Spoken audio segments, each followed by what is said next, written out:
And we are back, and we just finished 2014's Edge of Tomorrow, rated PG-13 with a runtime of 1 hour and 53 minutes. This is currently streaming on HBO Max and is directed by Doug Liman and has screenplay credits to Chris McQuarrie, Jez Butterworth, and John Henry Butterworth. This is the story of Major Cage, deliciously played by Tom Cruise, who finds himself in a very strange situation. He is actually a military PR man, but through some kind of strange luck of the draw, he is being sent to the front lines on a mission that seems suicidal. Yeah, the general basically says a lot of people are going to die, and I need you to sell it. I need you to sell this invasion as being something that's worthy of all this death, so that when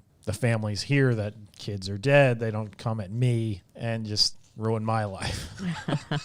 And he's not on board with it, so the general's like, all right, sucks to be you. Yeah, we're going to do this the hard way now. Him, makes him a private, and sends him to the front line. Lies about it and says he's a deserter. Says he's a deserter, and basically dooms him. Yeah.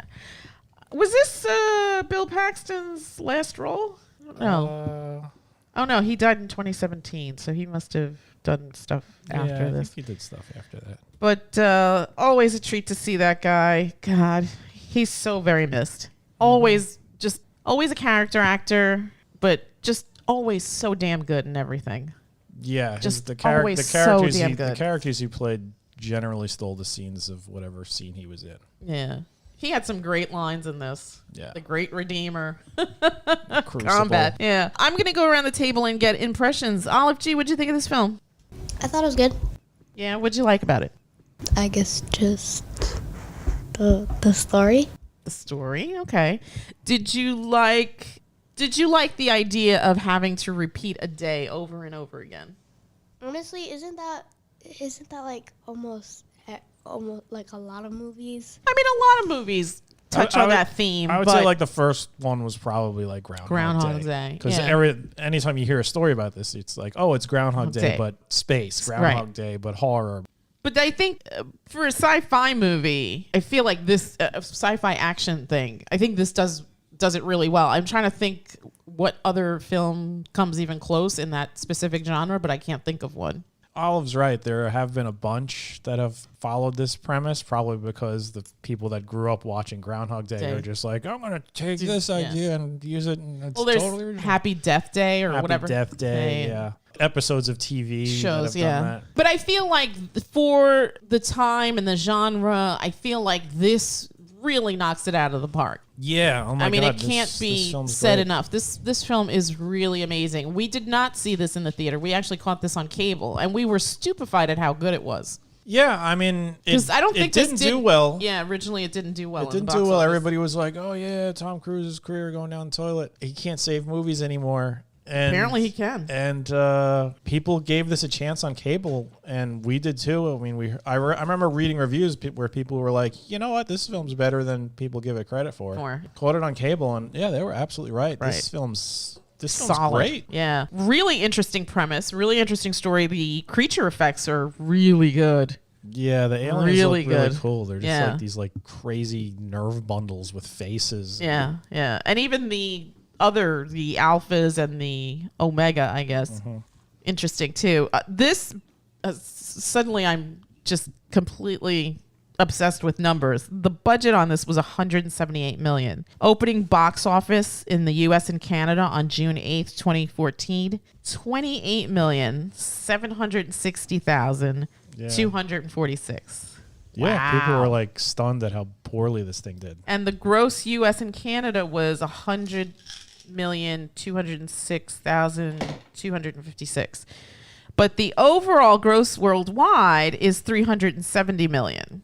So thank you, other countries, for stepping up to the plate and saving this. I feel like I've heard talk that there's going to be a sequel to this, but it just hasn't materialized. And this movie will be 10 years old next year. That's crazy. It's bananas. It's bananas.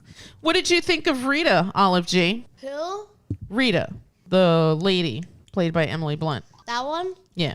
I thought she was good. Yeah? You have to be specific about Lady's Mom. There's I'm like sorry. two. There are two. You're right. But The Rita one was that's actually in the movie for More. more than 5 minutes. yes. But Rita was like she was kind of like the heroine in this. Yeah. And she's a strong female character, right? Uh-huh. She had really great fighting ability, right? Yes. And she didn't take no guff from no guy, right? Yeah. Yeah. So she's a good character, right? Yeah. Is she your favorite? Maybe. Yeah, maybe. Maybe. Okay, fair enough. Did you have a favorite scene in this? Not exactly. Not exactly. All right, fair enough. You just like the whole thing in general? Yeah. Yeah. Okay. Did you feel scared at any point or nervous? Nah, I already watched this before. Okay. Gigi, what did you think of the film? It was good. What did you like about it? The designs of the monsters. Yeah, those are really good. Did you have a favorite scene? No. Favorite character? I guess if I had to pick one, it'd be Rita. Yeah, Rita's cool. She reminded me a lot of Ripley in that suit. Yeah, a little bit. Yeah. The exosuits were cool. Were really well done, too. They did a really good job on those. Yeah. And they were bulky, but they, like, when they're running, they seem to, like, be Enhanced. fluid. you know, Yeah. So, No, they did an excellent job with that. And you could see, like, it's funny how, like, sci-fi sort of gives the real world ideas about stuff because they're legitimately building stuff like that now. You see like these like experiments where like we're practicing on how to like move heavier objects and guys are lifting like 700 pounds wearing these like weird things. It's interesting. what about you? What do you think? I love this movie. This is a fun, interesting movie. I think Tom Cruise did a fantastic job. Yeah. The way his character goes from the beginning to the end, where he's just like this sort of like cowardly, pretty much kind of like a scheming douchebag in the beginning, and through all of this, just progresses and progresses, and by the end, I mean, and he goes You're through. really rooting for him. You're rooting for him. Yeah. He's heroic. And you could see the change happening. I mean, there's like the really dark part where he's just like, nothing I do matters. Everybody's going to die no matter what. And then he just keeps moving on, and he's just becoming more skilled and more confident about everything. And by the end, it's like, okay, I'm glad that he's this hero now. Yeah. He has a really great story arc in this. It's fantastic. Like you said before, like Groundhog Day, right? So this movie could have been just okay, but really sharp writing, really great character arcs, really great character design, really interesting story. I mean, up to that point, I mean, I can't think of another movie that's like this. I mean, sometimes in movie land, when something's successful, it gets parodied to shit to the point where you stop loving the thing because it's like, it's just been so overdone at some point, right? But I feel like something like this, I mean, this is now 9 years later, and I can still watch that movie and be thoroughly entertained. Yeah, it really does hold up. The effects are good, the acting's good, the story is good, and I'm glad that people gave this a chance after the fact. Yeah. This is a movie that is worthy of having made $1 billion. Yes, I would. It didn't make it $1 billion. It didn't make $1 billion, but it should this have. is something that absolutely should have. Yes, absolutely. I still, we won't beat that horse again, but still. Yeah, I co-sign on everything we've said so far. I think that from where this movie starts to where it ends, it's a treat. It is a treat. It's always great to see the late, great Bill Paxton. Kind of a call out to Private Hudson and Aliens from '86. Here he's Master Sergeant Farrell, and just so good, He's a scene stealer when he's on the screen. But I mean, we're not saying that this is the same type of character. No, it's not the same Hudson type. and Aliens was like, well, man, my favorite line was, "Let's make her put her in charge." But this was a different character. He is the drill sergeant with the 1,000 quips, colloquialisms and sayings and speeches. Oh, this is the crucible by which you will prove yourselves as warriors. Yeah, he was great. Oh my God, he was so good in this. I'm still not okay that he's gone. Let's talk Tom Cruise. I mean, he was wow, great in this. He was fantastic. I think I agree with you. I think at this point he had sort of been written off, but I wouldn't say written off, but there was definitely some kind of negativity about him in this time. I don't remember what exactly sparked it or Well, whatever, you know but what it is. I got the feeling that there was it's probably definitely probably related to that. yes. But there was definitely like this sort of feeling of glee when something things he didn't do well. did not do well. Yeah.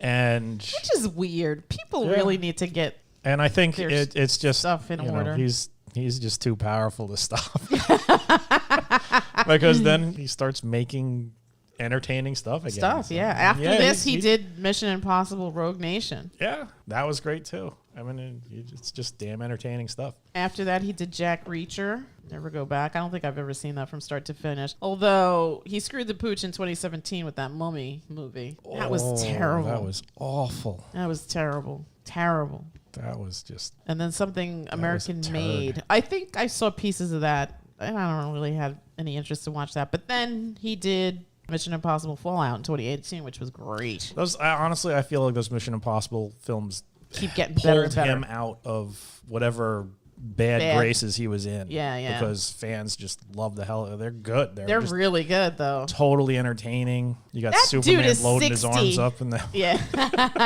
That dude is 60. Is he still really doing his stunts? That's wild. Like he does enough where the media is like, oh my God, he's still doing his own stuff. I don't know if he does everything. I think he does at least one insane stunt per movie on his own. I don't think nuts. he does all of them. He's not Jackie Chan. But But I mean, is like the insurance company not sweating at this point? Because I mean, he's still a big name you know star. what? Normally, I think the insurance company would, but I think because of who he knows and what he is a part of, they're just like, you're going to look the other way. Or bad stuff will happen to you. Because I feel like somebody like The Rock could probably do these things, but I don't think The Rock wants to get hurt.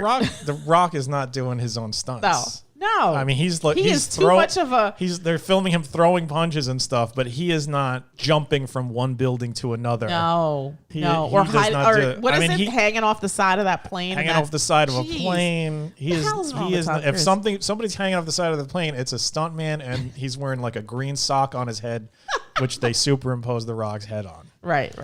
I mean, he can't. From the reason why he doesn't really do wrestling Insurance. anymore is because of the insurance. Right. Because every time he does an appearance for wrestling, He can't take a hurts bump. himself. He Yeah. tears a muscle or something Yeah. like that. Yeah, he can't take a bump. It's like, now he can't film for 6 months. Right. And that's That's bad. That's 'cause you millions can't- of dollars. Exactly. I was going to say, you can't put stuff in production on hold. Ay. It is a crazy business. But then you got Tom Cruise jumping out of planes that, they're like, only extreme military guys could do this effectively. And Tom Cruise is like, yeah, okay. Yeah, I'm that guy. Well, good for him. Any other thoughts, comments, kids? No. G? No? You, anything else? No. No? All right. I guess I'll go around the table and get numbers. G, I'm going to start with you. 1 to 10. 8.5. 8.5. I'd give this a 9. A 9. I was actually going to say an 8.5, but now I feel bad. Maybe I should be giving it a 9 this too. This is an excellent movie. This is excellent. There's nothing really bad about it. No. I mean, there are a couple of little things where you're just like, well, he's having this conversation with the scientist again, and it seems like maybe there's not enough hours in the day. Like, why didn't he say that the first time they spoke? Now you're nitpicking. That's nitpicking. That's extreme nitpicking. It doesn't take away from the enjoyment of the film at all. No. What did you think of the sort of blossoming romance between him and Rita? That felt earned to me just because, well, at least on his part. And you could see on her part, She's warming up to him. she warms up to him because all this is happening to her over the course of, I guess, 48 hours. But for him, it's been, who knows, God like knows how hundreds long. of years. I don't know. So you could see that happening on his part. On her part, it was interesting because at the end, she just basically says, I mean, I'm not spoiling anything. They both know that this is probably the end for both of them. Right. At the very end of the movie. And she's just like, you were a good man. I wish I could have gotten to know you better. Yeah. Which makes sense. As the day progressed, and he's talking to her like, I've known you for 1,000 years, which he may have actually known her. Yeah. At that point, sure. Yeah. Because God only knows how many times he relived the day. Oh God, yeah. Yeah. No, how many conversations they had, how many. Well, there's that scene in the barn where he's like stitching her up, and then she gets wise to him. She's like, she How many times has realizes this that happened this is before? now something that's already happened. Yeah, he knows her coffee order. Interesting. Yeah, So, Emily yeah, that- Blunt's great. Yeah, so that didn't feel tacked on. It didn't feel like an 80s movie where it's just we're Falling in love. We're gonna make love Voyage now. of the Rock Aliens. I believed all the love in that movie. Terrible. That didn't bother me at all, and it wasn't overdone. No. It wasn't just like, oh yes, passion. Yeah. They was- don't even kiss. No, she kisses him at the end. Oh, she does. Oh, right. She Right. She At the kisses end. him at the end. Yeah. But But it was like that was like the only time that Yeah. lips meet. That was the only time the lips meet. There is brief nudity. Butt cheeks. Maybe not Butt what you want to cheeks. see. Probably not what you Probably want to not see. the type of nudity you're interested in. But who knows? Yeah. Different strokes for different folks. Exactly. Olive G, I didn't get your number. 1 to 10, honey. What would you give this? I'll probably give this like an 8.5. 8.5. So 2 8.5s. I'm gonna say 2 9s. Yeah. Yeah. Run, don't walk. If you haven't seen this, my goodness, what is wrong with you? are you Go waiting check for? out Edge of Tomorrow from 2014, rated PG-13 with a runtime of 1 hour and 53 minutes. Again, this is currently streaming on HBO Max, directed by Doug Liman. Was this? I remember there was like a lot of name stuff with this. Was this always called Edge of Tomorrow?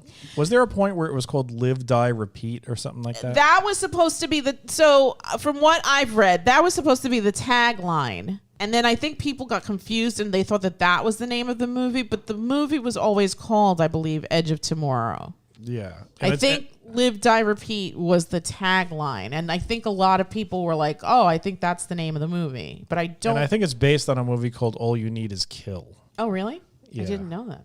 It's like a Japanese story Hmm. or a Japanese author.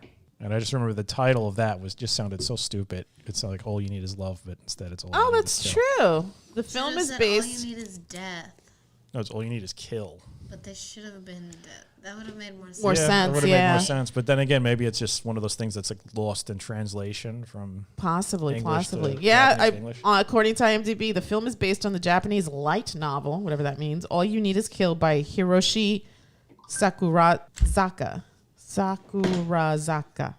Yep. Wow, you are a font of just so much information. Yeah. But I agree with G. All You Need Is Death Would is have probably been a better, better translation of that. Yeah. But then again, I didn't read the book, so Neither did I. maybe All You Need Is Kill is. And if proper. somebody can let us know what a light novel is, I'd appreciate It probably it. means it's like small, like a novelette, or Oh, I see what you're saying. It's Okay. a novella. less than 200 pages. For some reason, I thought this was based like on an anime or a manga. I thought it was based on a video game like The Last of Us. Nope. Video game would make sense too, actually. Yeah, I guess considering you can just pump a quarter in. Yeah. Just kill Pump stuff. a quarter. Look how old I am. Quarters. I Yeah. remember quarters. Nobody uses quarters anymore. It's all gaming consoles. That's not true. There's still some around the world. Yeah, there's still some arcades, but they're and stuff. usually it's like a bar with old video games. And I'm in sure it. it's more than a quarter at this point. No, it's Some still of them, a some quarter. of them are still cool, but some of them are kind of crazy. Remember, we'd go to the movie theater and they'd was have like like a buck? those like alien Batman games or whatever, and they were like that's $1. dollar or more. All right, we veered off into a different conversation. Mm-hmm. Again, if you haven't seen it in the month of women's history, we're doing our Tom Cruise double feature. Emily Blunt, there you go. There's your strong There you woman go. character. Strong woman character, right. The angel of Verdun. Yes. Full Metal bitch. Yes, Rita, Rita- the lovely Rita Emily Blunt, Ratowski. who I feel like was doing a lot of. At one point, I thought she was going to be like an action queen. I mean, But she's, she likes she's to done mix it she's up. done a lot of genre stuff, but it's not always her kicking Yeah. butt. It's Sometimes it's dramatic, sometimes it's dramatic, comedic. sometimes she's comedic. Yeah. Yeah. She's good. She's really good. excellent. Yeah, I like her husband too. Yeah. Yeah, she's excellent, and I bet she's like a ton of fun. I don't know. I get the impression she'd be like a cool neighbor to have. Yeah, I mean, if you're willing to do these type of movies, I don't think you're going to be taking yourself too seriously. Yeah. It's not like as though, oh, my nouveau shamanic Acting Thespian. Yeah, my thespian. I love that movie so much. God damn it. Why wasn't that nominated for like a script Oscar at least? I don't think it was like given a wide release. That's too bad because that was a fun story. Yeah. The Unbearable Weight of Massive Talent. Yes, which if you haven't also seen, go check it out. It's playing somewhere. All right. All right. That's it from us, and we will bid you all a Good night. Good night. Good night. good night.